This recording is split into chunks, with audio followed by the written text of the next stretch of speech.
Hello everyone. जैसा कि हमारी जो यूनिट है रिलेशंस एंड फंक्शंस जिसको हम स्टडी कर रहे हैं, उसमें से हमने अभी तक रिलेशंस को स्टडी किया है। अब बारी आती है फंक्शंस की। फंक्शंस क्या होते हैं? फंक्शंस भी रिलेशंस ही होते हैं, लेकिन जैसा कि सभी रिलेशंस फंक्शन नहीं होते। कुछ रिलेशंस हैं जो फंक्शन बन जाते हैं, कुछ रिलेशंस हैं जो फंक्शन नहीं बनते। जो बनते हैं वो कैसे बनते हैं, कौन सी कंडीशंस हैं जिसको वो पास करके फंक्शन बनते हैं, आइए जानते हैं। हमारे पास टू सेट्स हैं A and B, non empty set लिए गए हैं और आर कोई ए टू बी रिलेशन लिया है। तो ये आर जो रिलेशन है ये फंक्शन कब कहलाएगा? यदि ये दो कंडीशंस को पास करे। फर्स्ट कंडीशन, ये ए के सभी एलिमेंट्स को बी के एलिमेंट्स के साथ रिलेट करे। मतलब यहां से ए के सभी एलिमेंट्स रिलेट होने चाहिए विद बी के एलिमेंट्स के साथ। अब यहां जरूरी ये नहीं है कि बी के भी सभी एलिमेंट्स रिलेट हो, बी के सभी एलिमेंट्स रिलेट हो भी सकते हैं और नहीं भी हो सकते हैं। सेकंड, प्रत्येक एलिमेंट जो यहाँ ए का बी के साथ जो रिलेट होता है वो यूनिकली रिलेट होना चाहिए। मतलब केवल और केवल एक एलिमेंट से वो रिलेट होना चाहिए। अगर वो एक से ज्यादा एलिमेंट से रिलेट हो जाता है कोई एलिमेंट, तो फिर वो यूनिकली रिलेटेड नहीं होता। तो आइए चेक करते हैं। कुछ रिलेशंस हैं हमारे सामने, ये फंक्शन बनते हैं या नहीं बनते हैं। उससे पहले हम जानते हैं हमने क्या लिखा हुआ है।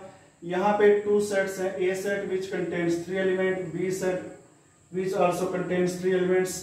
This is cartesian products of A and B and this is also contain 9 elements।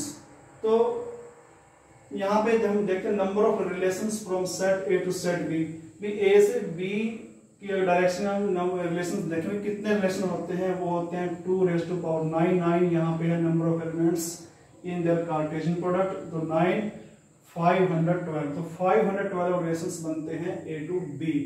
अब 512 रिलेशंस में से कितने रिलेशन हैं जो फंक्शन बनते हैं, और सभी फंक्शन सभी रिलेशंस को चेक करना काफी लॉन्ग प्रोसेस है। तो हमने यहाँ इन 512 रिलेशंस में से 4 रिलेशन लिख लिए हैं। इन्हीं को हम चेक कर लेंगे कि कौन सा फंक्शन बनेगा, कौन सा रिलेशन फंक्शन नहीं बनेगा। आइए चेक करते हैं।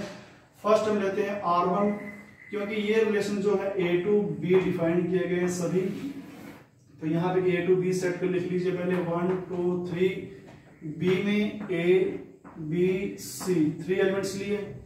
अब जो R1 रिलेशन है वो 1 को कनेक्ट करता है, रिलेट करता है A के साथ, 2 को रिलेट करता है C के साथ, 3 को रिलेट करता है B के साथ और 3 को रिलेट करता है C के साथ। अब इसने R1 रिलेशन ने एक कंडीशन तो यहाँ पास की है कि इसने A के सभी एलिमेंट्स को B के एलिमेंट्स के साथ रिलेट किया है, लेकिन ये दूसरी कंडीशन में फेल हो जाता है। क्यों? क्योंकि 1 तो यहाँ पे यूनिकली रिलेटेड है, 2 भी यहाँ पर यूनिकली रिलेटेड है, लेकिन 3 यहाँ पे यूनिकली रिलेटेड नहीं है, क्योंकि 3 को 2 डिफरेंट एलिमेंट्स के साथ रिलेट किया है। तो इसलिए ये जो रिलेशन है ये फंक्शन नहीं है। तो फिर हम चेक करते हैं R2, क्या R2 रिलेशन फंक्शन है? उसी तरह से A 1 2 3 और यहाँ लिख लेते हैं B सेट जिसमें एलिमेंट हैं ए बी सी। R2 रिलेशन ने क्या किया? 1 को कनेक्ट किया C के साथ, 2 को कनेक्ट किया A के साथ, 3 को कनेक्ट किया B के साथ। तो इसने जो R2 रिलेशन ने A के सभी एलिमेंट्स को B के एलिमेंट्स के साथ कनेक्ट किया है, रिलेट किया है, और प्रत्येक एलिमेंट को यूनिकली रिलेट किया है। किसी भी एलिमेंट को 2 एलिमेंट्स के साथ रिलेट नहीं किया, इसलिए R2 जो है वो फंक्शन है। इसी तरीके से हम R3 को चेक कर लेंगे, R3 फंक्शन है या नहीं है। तो मैं यहाँ पे R3 लेता हूँ 1 2 3। तो यहाँ पे ये A सेट और ये हमारा B सेट था। तो R3 ने क्या किया? R3 क्या करता है? 1 को रिलेट करता है A के साथ, 2 को रिलेट करता है C के साथ। लेकिन यहाँ पे क्या होता है कि R3 जो रिलेशन है वो पहली कंडीशन पास नहीं करता। क्यों? क्योंकि इसने A का एक ऐसा एलिमेंट है जिसको B के साथ रिलेट नहीं किया है, तो सभी एलिमेंट से रिलेट करने जरूरी है, इसलिए R3 भी रिलेशन फंक्शन नहीं है। फिर बात करते हैं R4 की। 1 2 3 और A B C, ये A set B set. R4 relation क्या करता है, 1 को कनेक्ट करता है B के साथ, 2 को भी कनेक्ट करता है B के साथ, और 3 को भी रिलेट करता है B के साथ।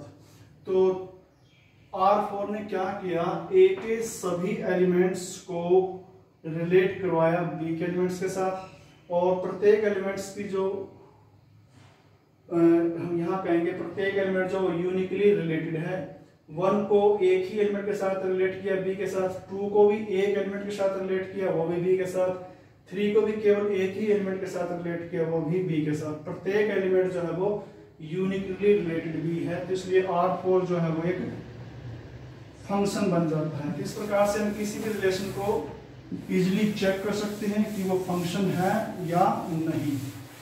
अब हम जानेंगे, यदि हमारे पास 2 सेट्स हैं, नॉन एम्प्टी सेट्स, एक A सेट लिया हमने जिसमें 1 2 3 4 अप टू इसमें m एलिमेंट्स हैं, एक सेट हम लेते हैं B, इसमें भी हम मान लेते हैं n एलिमेंट्स हैं। तो हमें ये बताना है कि इस A से B की दिशा में कितने फंक्शन होते हैं, नंबर ऑफ फंक्शंस कितने होते हैं A to B। अगर हमारे पास A सेट में m एलिमेंट्स हो, B सेट में n एलिमेंट्स हो, तो A to B number of functions कितने होते हैं। नंबर ऑफ फंक्शंस लिखेंगे, number of functions from set A to set B,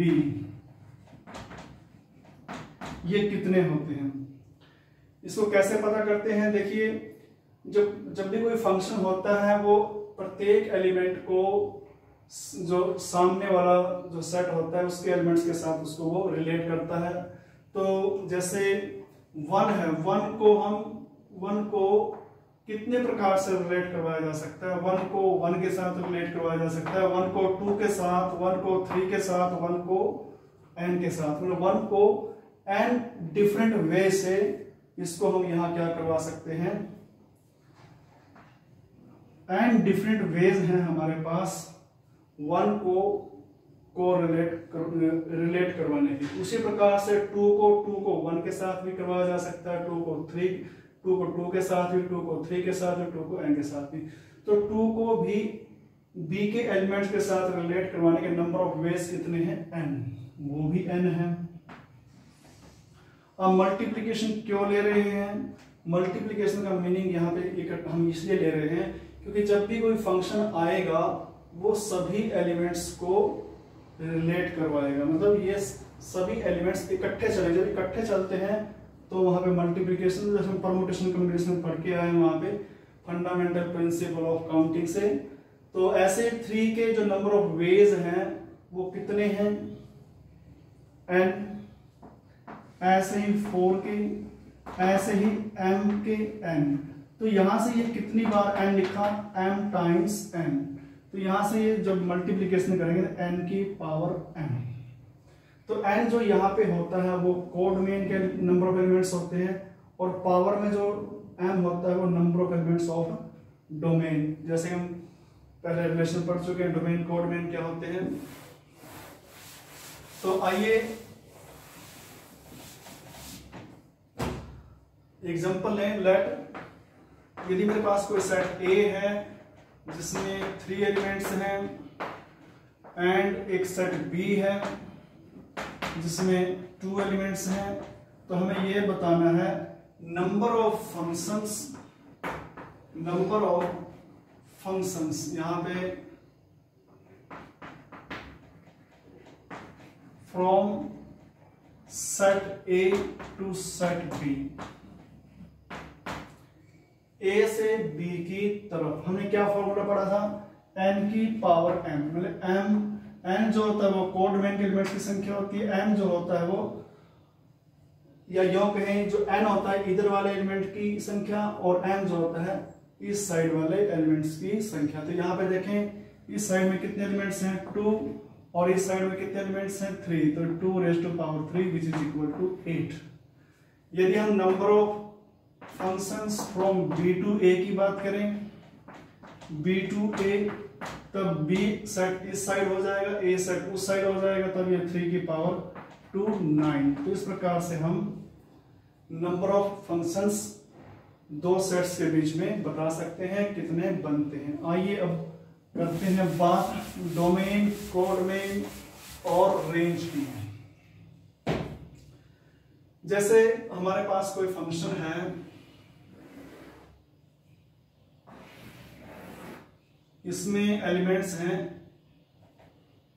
1 2 3 4 5, और इसमें एलिमेंट्स हैं a b c d e, और चलो f ले लेते हैं। इसमें 1 2 3 4 5, इसमें 6 एलिमेंट हैं। a सेट में 5 एलिमेंट हैं, b सेट में 6 एलिमेंट हैं। तो क्या करते हैं, 1 को रिलेट करवाते हैं c के साथ, 3 को भी c के साथ रिलेट करवा दिया, 2 को a के साथ रिलेट करवा दिया, 4 को e के साथ, 5 को d के साथ। इस प्रकार से हमने रिलेट करवाया। तो इस प्रकार से ये जो रिलेशन बनाता है दो एलिमेंट्स, दो सेट्स के एलिमेंट्स के बीच में एक फंक्शन बनता है, क्योंकि सभी एलिमेंट्स को हमने यहाँ पे b के साथ रिलेट करवाया है और यूनिकली रिलेट करवाया है। तो अब हम ये जानेंगे कि इस फंक्शन का डोमेन क्या है। Domain of f, domain of f, domain वो होता है जिस सेट्स, जैसे यहाँ पे जो a to b, जब हम a to b चलते हैं तो इधर वाला जो सेट होता है वो कहलाता है डोमेन। डोमेन 1 2 3 4 5। तो डोमेन ऑफ f को जो सेट होगा ये होगा a, जिसे हम कहते हैं सेट a। ऐसे फिर कोडोमेन, कोडोमेन कौन सा सेट होता है, codomain, codomain of f function का कोडोमेन, जिस अब फंक्शन इस डायरेक्शन से उस डायरेक्शन की तरफ गया, जिस सेट की तरफ फंक्शन जाता है, अब इस सेट को किस सेट की तरफ गया, बी सेट की तरफ। तो जो यहाँ पे बी सेट के है, ये जो भी एलिमेंट्स लिखे हुए हैं बी सेट से, A B C D E F, ये जो सेट है ये कहलाएगा कोडोमेन ऑफ एफ। फिर आएगी रेंज। रेंज क्या होती है फंक्शन की, रेंज ऑफ एफ। रेंज में हम कौन से एलिमेंट लेंगे, रेंज जो सेट होता है ये कोडोमेन का ही सबसेट होता है। मींस रेंज में हमने वो एलिमेंट्स लेने होते हैं, बी के वो एलिमेंट्स जो ए के साथ रिलेट हुए हैं। ध्यान से सुनिए, कोडोमेन के वो एलिमेंट्स जो डोमेन के साथ रिलेटेड हैं, वो उन एलिमेंट्स का जो सेट होगा उसे कहेंगे रेंज ऑफ एफ। एक तो ए यहां पे रिलेटेड है, बी डोमेन के साथ रिलेटेड नहीं है, सी डोमेन के साथ रिलेटेड है, डी भी रिलेटेड है, ई भी रिलेटेड है। तो कोडोमेन के सिर्फ ये 4 एलिमेंट्स हैं जो डोमेन के साथ रिलेटेड हैं। तो इस प्रकार से हम कह सकते हैं ये जो सेट होगा ये कहलाएगा रेंज ऑफ एफ। तो इस प्रकार से हम किसी भी फंक्शन की डोमेन, कोडोमेन और रेंज बता सकते हैं। यहां पर ध्यान देने की बात यह है, जो रेंज वाला सेट होता है वो कोडोमेन वाले सेट के ही एलिमेंट्स का एक सबसेट होता है। तो range is a subset of codomain, range is a set of subset of codomain. तो हमने ये याद रखना है। नेक्स्ट वीडियो में हम जानेंगे, हमारे सामने कुछ फंक्शन होंगे जिसमें हम उन फंक्शंस की डोमेन नहीं दिए होंगे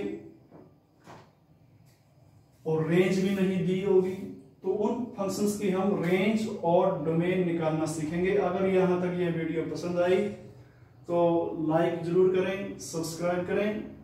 थैंक्स।